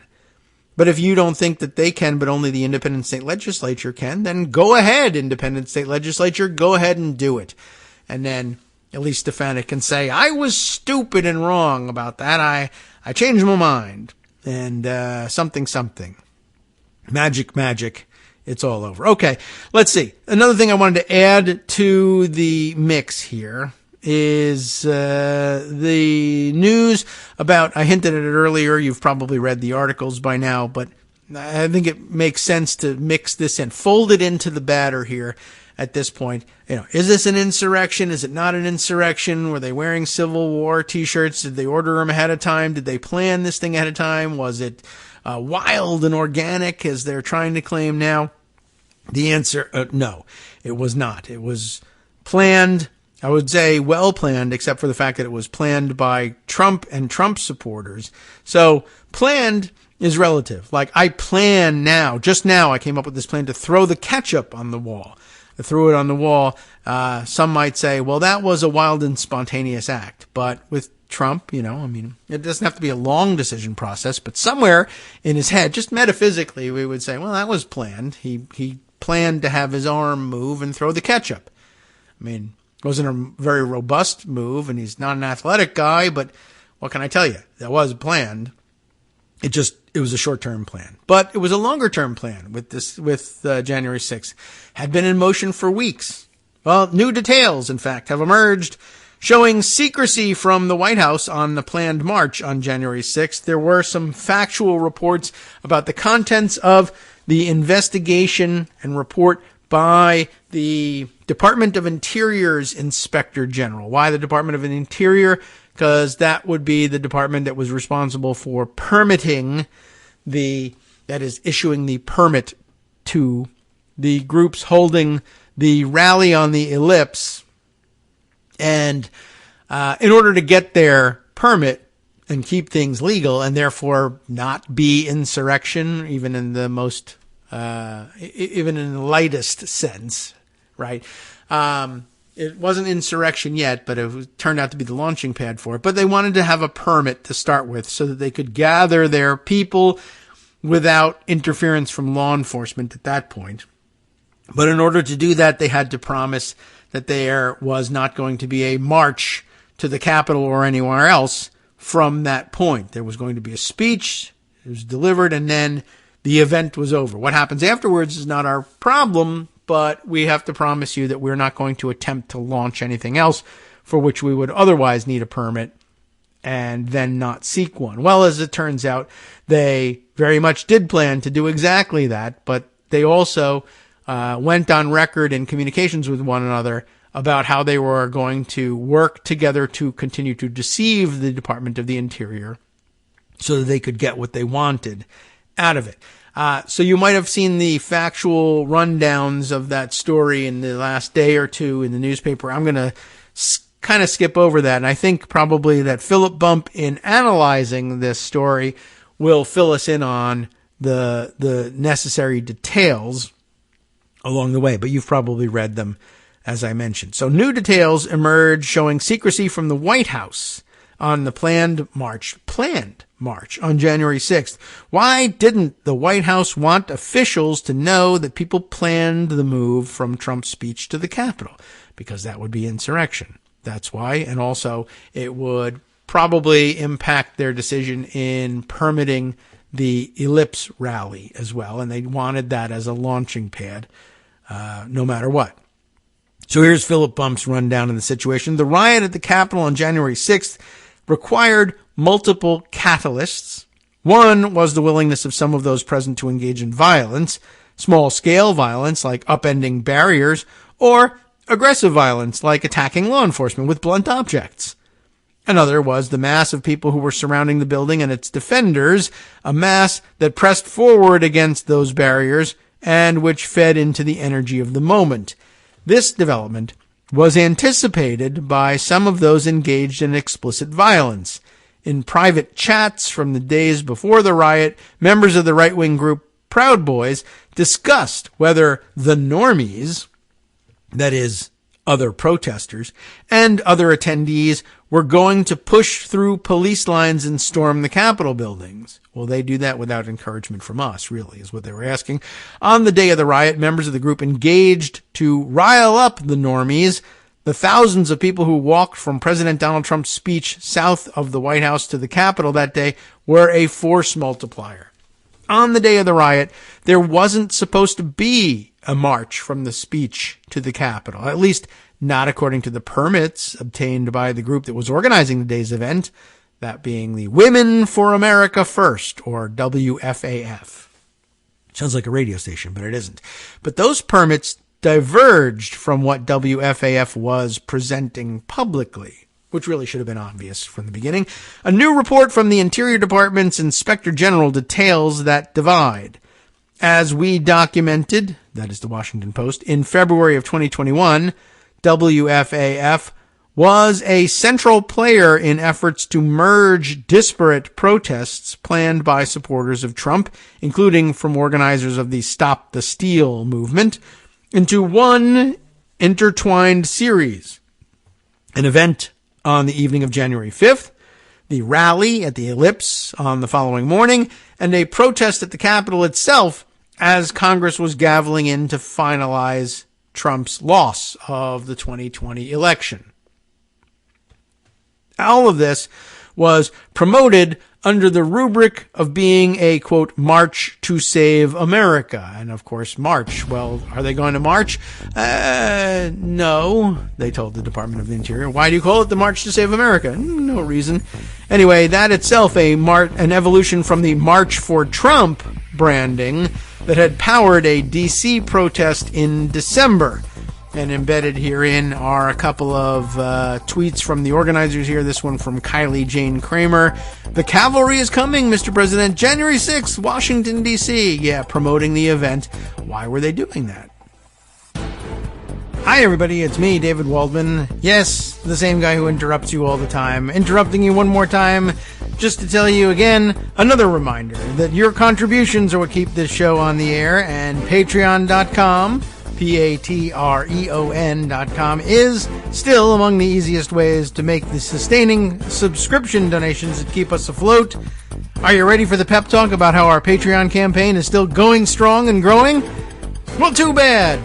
Yeah, the plain fact is we actually are headed in the wrong direction, and whereas we once had about 175 monthly patrons, we're now actually down below 150. Time to recruit some more. Not exactly the kind of news I wanted to share, but there it is. For those of you in a position to support the show, Patreon.com does make it easy to make those secure, recurring monthly contributions to do so. Patreon.com/KagroX gets you straight to our donation page. We've been through a lot together. The worst of the pandemic, we hope. The worst of the insurrection, we hope. So go ahead and treat yourself. You don't need an excuse. Give yourself the gift of a little something you enjoy in life. Support the show. And of course, if you happen to prefer using PayPal or even the Square Cash app, we're up and running on those options too. So thanks again, everyone, for all your support. We couldn't, or at least shouldn't, do it without you. Hope you'll be on board soon too. Thanks for all your support.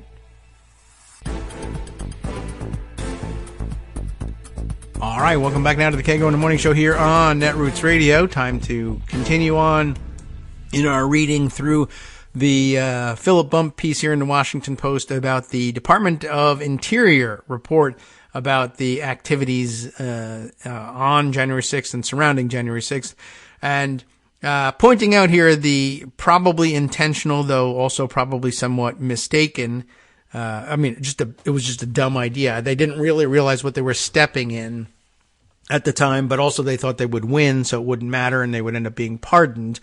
But the organizers of the various events, the organizers of the Ellipse rally for January 6th in particular, trying to wrap everything into a seamless series of events, but keep a lid on exactly what they were planning such that it didn't come to the notice of the permitting bureaucrats in the Department of the Interior. But I guess forgetting that they had organized under the umbrella of, first, March for Trump. And they had all these graphics prepared for March for Trump. So they kept on using it. Even as somebody said, well, wait a second. First of all, if we say it's a March for Trump, that makes it possibly a partisan political activity, and we might not be able to get the permit that we want. So let's start calling it the March to Save America. And that seems at least plausibly non-partisan partisan. Saving America is very nonpartisan. I mean, I tried that too. Like, let's save America by impeaching George W. Bush. No. It's obviously a partisan matter here. Now you're proposing to impeach a president. Well, no, it's nonpartisan matter. It's something that all members of Congress are expected to weigh in on and join on. And if they were to remove him from office, a 2/3 requirement would guarantee that it would be a non-partisan, or at least a bipartisan effort. And I mean, if you could only be removed from office that way and under those circumstances, how is initiating the impeachment a partisan activity? It may only have been initiated by one party, but initiating it doesn't matter that much. It's the removal from office that's key. But, whatever. This is the way they argue all the time. So they thought, okay, well, let's call it a march to save America instead of a march for Trump. And then let's not even call it that. Let's not call it a march at all anymore, because now that we're at the permitting stage, the Department of Interior asks, well, is there going to be a march? Well, no. Why would you ask such a question? We just want to gather at the ellipse. Well, I don't know. You're organized here as March to Save America. Right, because that's nonpartisan. No, it's not that part I'm asking about. It's about the word march. Where do you want to march to? We don't want to march.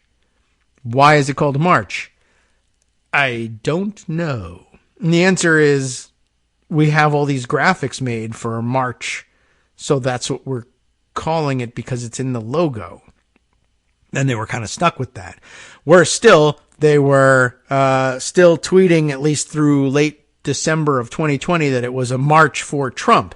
And here, that embedded tweet makes that plain. Kylie Jane Kramer saying, yes, the cavalry is coming, Mr. President, January 6th, Washington, D.C.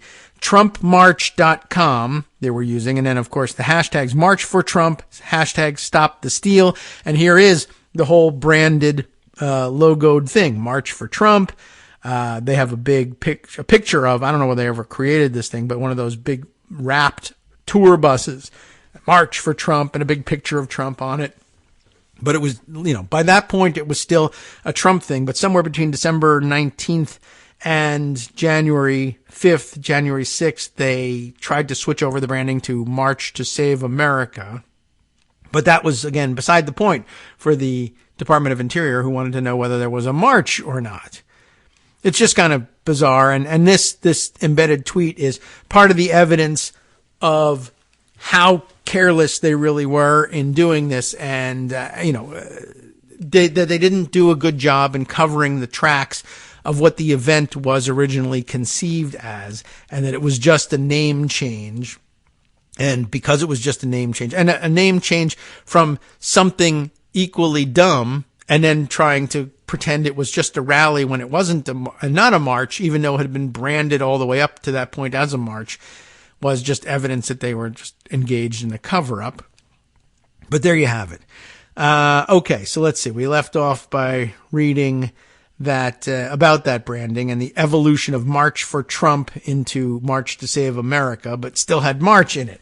Now, how the March to Save America would get from the ellipse to the Capitol was not really a mystery.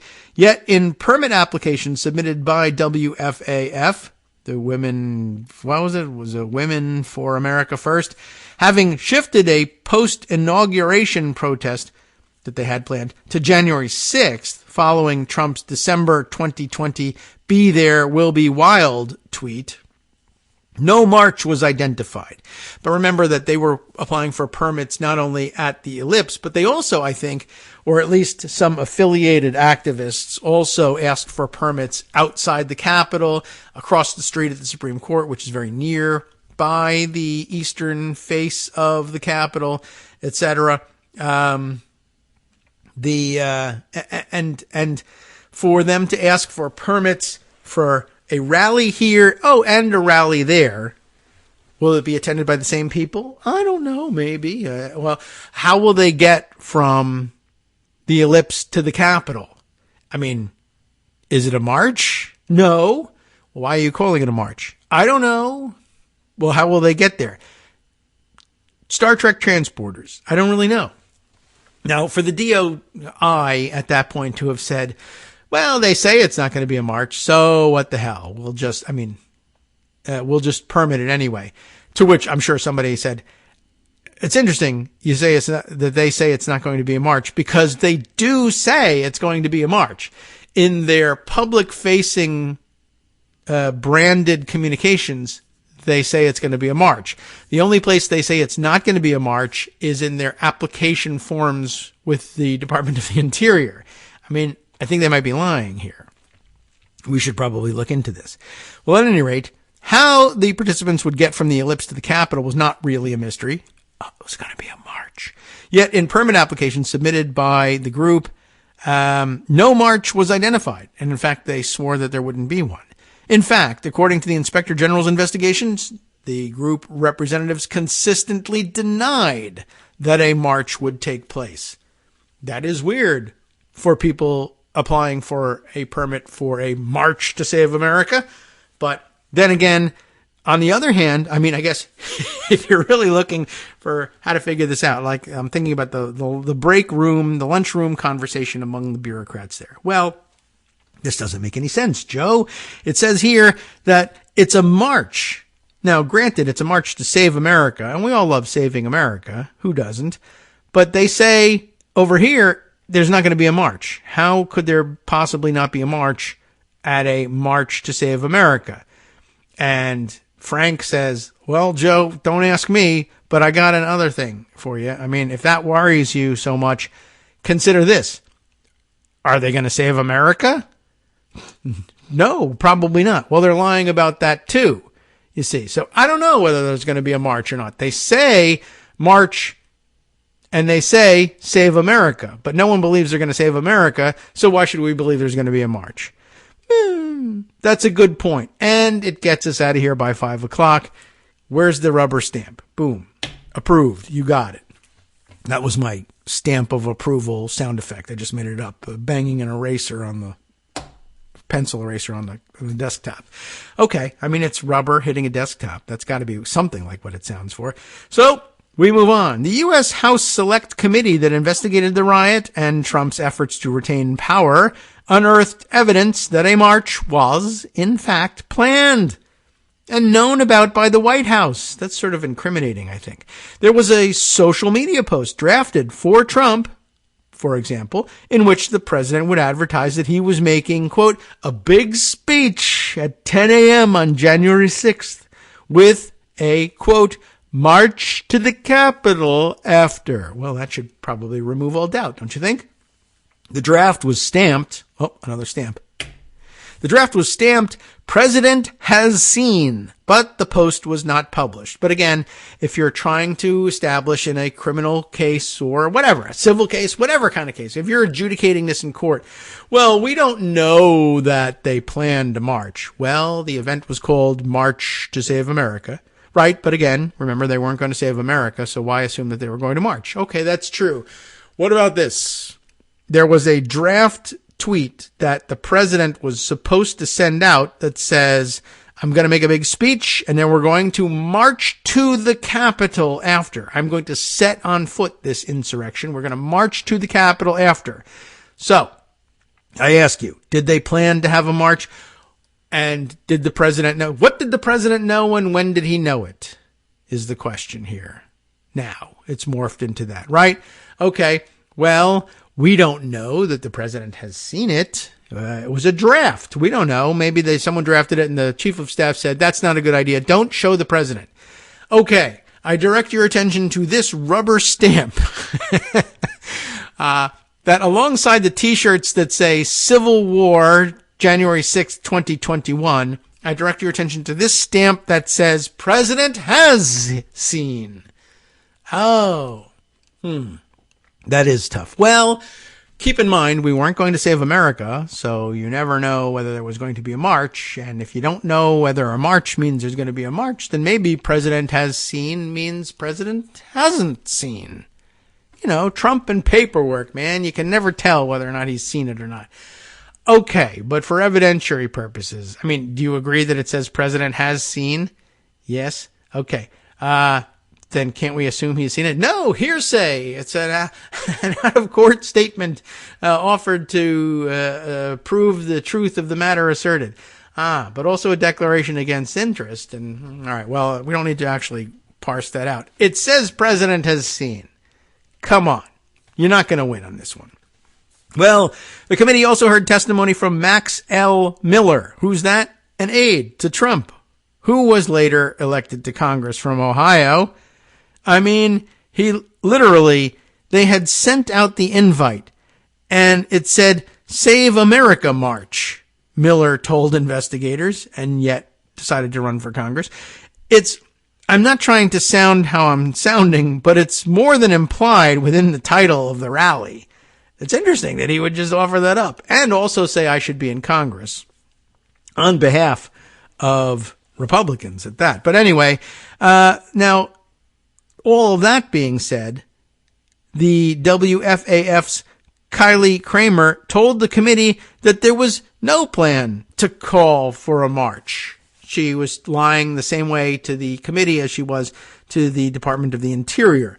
Now, if Trump supporters want to come to the ellipse and come to the event that is presented by Women for America First, she told the committee, and then they want to go to an event with Stop the Steal or whatever, the one plan for the Capitol, well, people are free to make their own decisions. I mean, sure, that's a brilliant explanation. Just like, I pulled the trigger on the gun. It was pointed towards the deceased.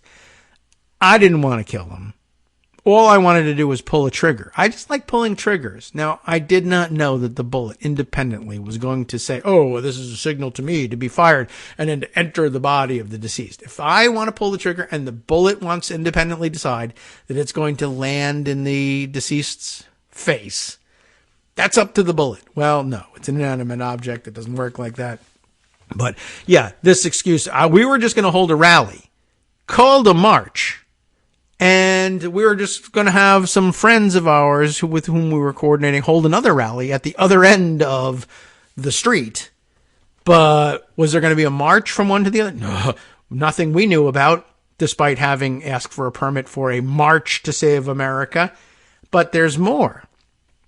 The committee obtained a text message that Kylie Kramer had sent to the pillow guy, Mike Lindell, of all people, one of the potential speakers at the Ellipse. And she sent it on January 4th ahead of time. In that message to Lindell, Kramer made clear that the march was intended and being kept secret. So he was actually taking notes on a criminal conspiracy. The Inspector General's report includes the full communication. And here it is. This stays only between us, because, of course, it would implicate us in a criminal conspiracy.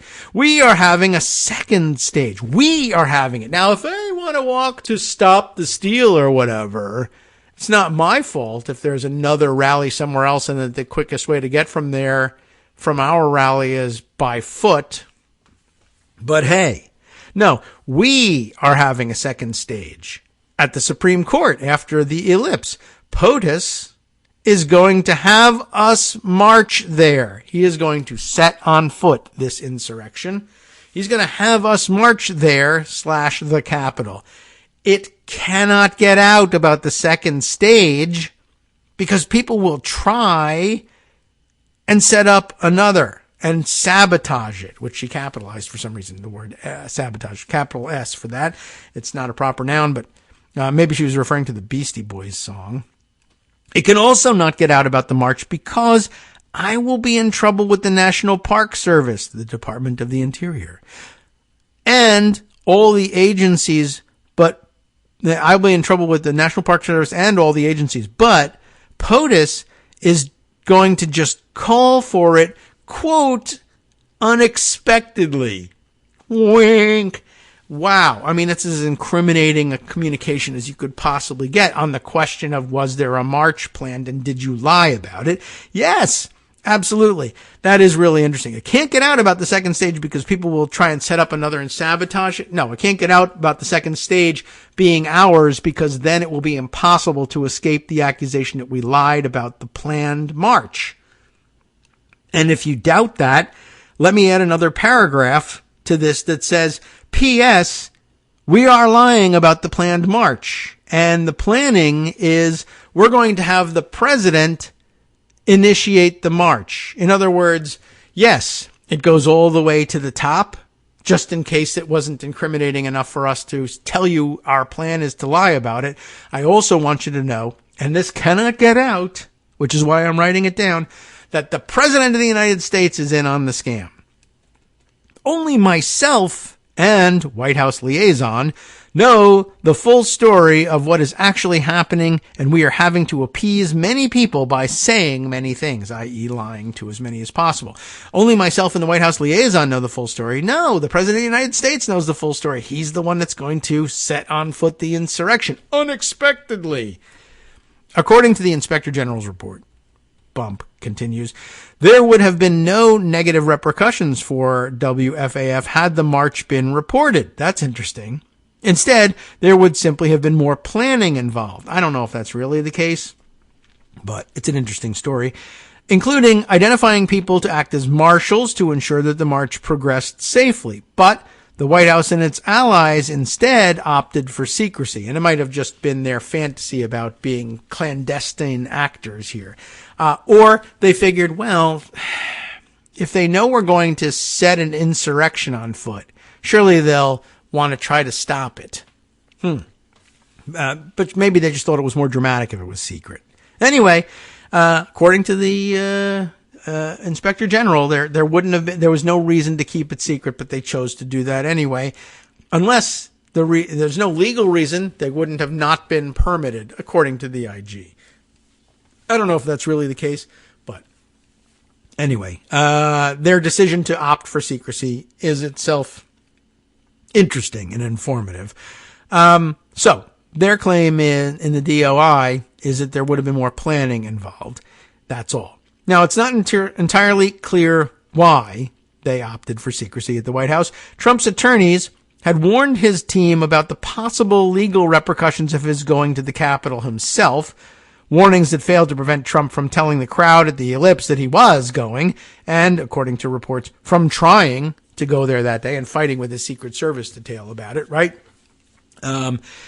I wonder, though, whether the legal repercussions that they warned him about were the idea of him setting on foot an insurrection. I don't know. At any rate, I don't know why they wouldn't have warned him about that, given that they were already thinking insurrection act.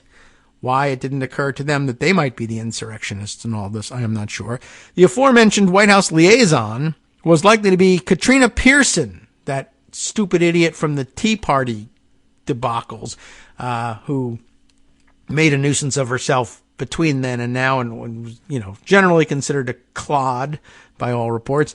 She was also interviewed by committee investigators and told them in the days before January 6th that she had tried to dissuade Trump's team from letting the president engage with fringe right actors like her, like conspiracy theorist Alex Jones, who was involved with Stop the Steal. Jones himself would later tell people that he had been invited by the White House to, quote, lead the march, unquote, to the Capitol. The march? What march? The march from the permit application? Whatever the reason for the effort at secrecy from the White House and its allies, the effect of masking the intent to march is obvious. Law enforcement had been alerted to rumblings about movement from the Ellipse to the Capitol, as the IG report notes, but there was no planning for it, no accommodation for the huge mass of people that ended up making the trek. So, in the end, there were a lot of normies on Capitol Hill that day, and far fewer police than were needed to contain them. And that's what it's all about. If you had said, we're going to march everybody from the Ellipse to the Capitol, the police would have said, well, then we need to have more people there. How they couldn't figure it out that there was a stage at the Capitol being set up for them, I don't know. But perhaps they were being ordered not to care. We have yet to exactly figure that out. But anyway, putting it all together, plus the T-shirts, of course, plus all the Confederate regalia, it's starting to look like the Colorado Supreme Court is basically seeing the facts as they've been laid out for all of us for months, and considering that someone ought to do something about it. Considering that it's self-executing, it might as well be us. Could be anybody, might as well be us. let's try it. Okay. So, wow.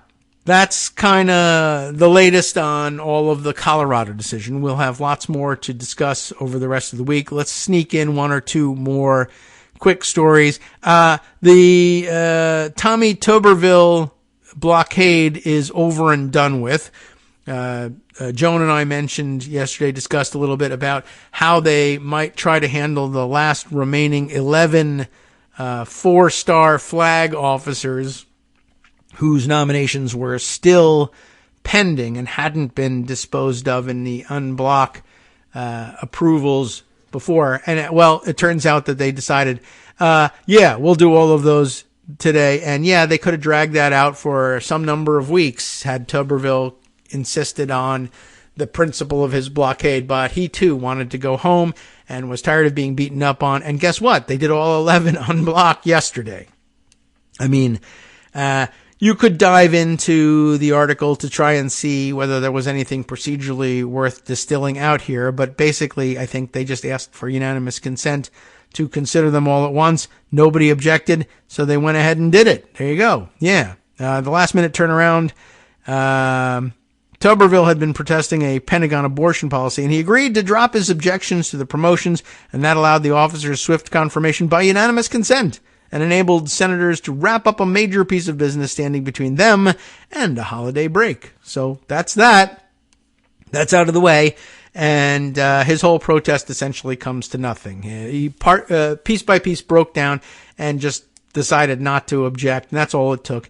And now all of it was handled routinely. They didn't even examine each of these 11 four-star officers, which, I guess they don't have to. They're pretty well vetted. But it's amazing to have gone from a 6-month blockade across the board to, whatever. I'd like to get out of here for Christmas. So the power of the Chris Coons method works on a lot of people, as it turns out. Okay, so that's on the record. Let's see. There's much more, of course, that we might share here. Oh, what was I going to say about this? Let's open this up.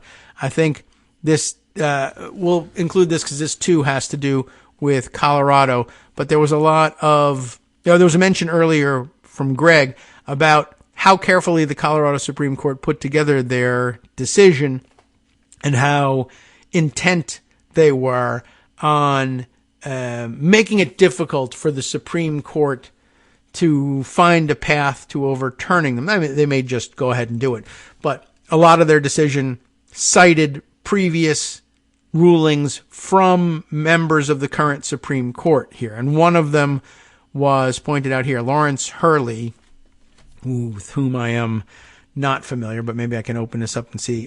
He's a Supreme Court reporter from NBC News who tweeted last night that Colorado's Trump ruling cites a decision written by Justice Gorsuch. This is the one that Greg referred to when he was an appeals court judge.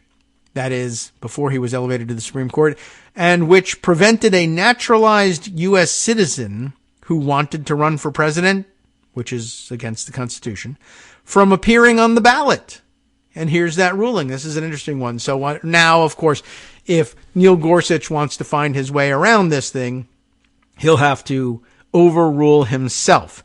This case from 2012, and a screen grab here. I don't know if it identifies the case by name, but this pulls out a state's legitimate interest in protecting the integrity and practical functioning of the political process, permits it to exclude from the ballot candidates who are constitutionally prohibited from assuming office.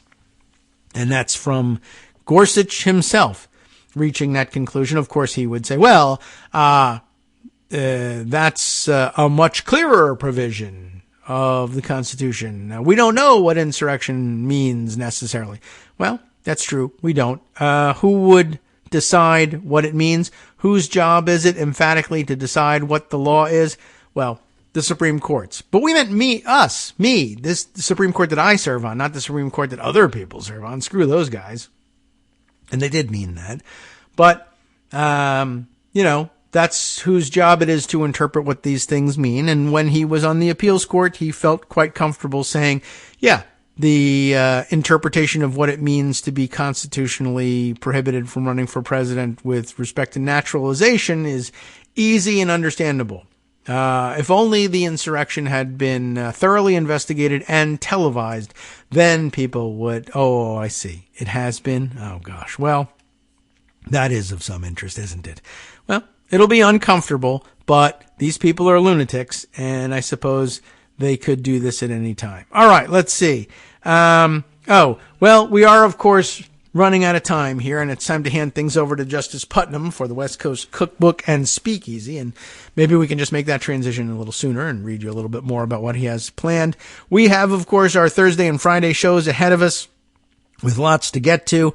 I'll include for the wrap-up the New York Times' factual recitation of the Department of the Interior's Inspector General report, in case it wasn't clear to you, but in case you need further background to better understand Philip Bump's analysis of this whole thing.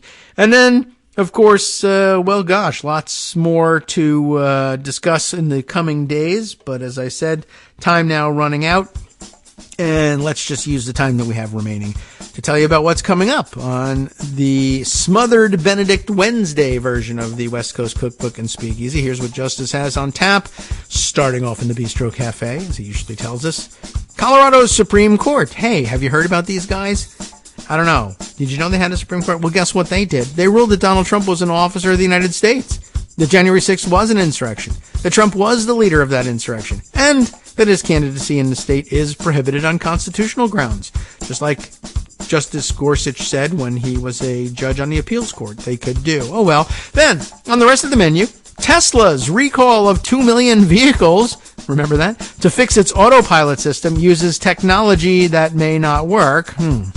Oh, I guess the autopilot uses the technology that may not work. The recall technology is probably just fine. The ACLU, well, maybe I've got it wrong. Maybe I read it right the first time. That would be interesting. Stay tuned and find out exactly what's going on. The ACLU of Montana is challenging the law defining the word sex in state code as only male or female. That'll cause some problems. And Southwest Airlines and its pilots reached a tentative labor agreement after 3.5 years of negotiations. There's more internationally after his break. For instance, where Airbnb has admitted to misleading Australian customers by charging in US dollars instead of Australian money. That's weird. Listening to Kagro in the morning with David Waldman. Well, I've always found it weird that people use the denomination dollars. It's always going to cause some confusion, but of course, we don't know in which direction. But there's more. What about this from Greece, where they have approved a new law granting undocumented migrants, do they have any? Residence rights, provided they have a job. Well, okay, not the worst start ever. Stay tuned and hear more next.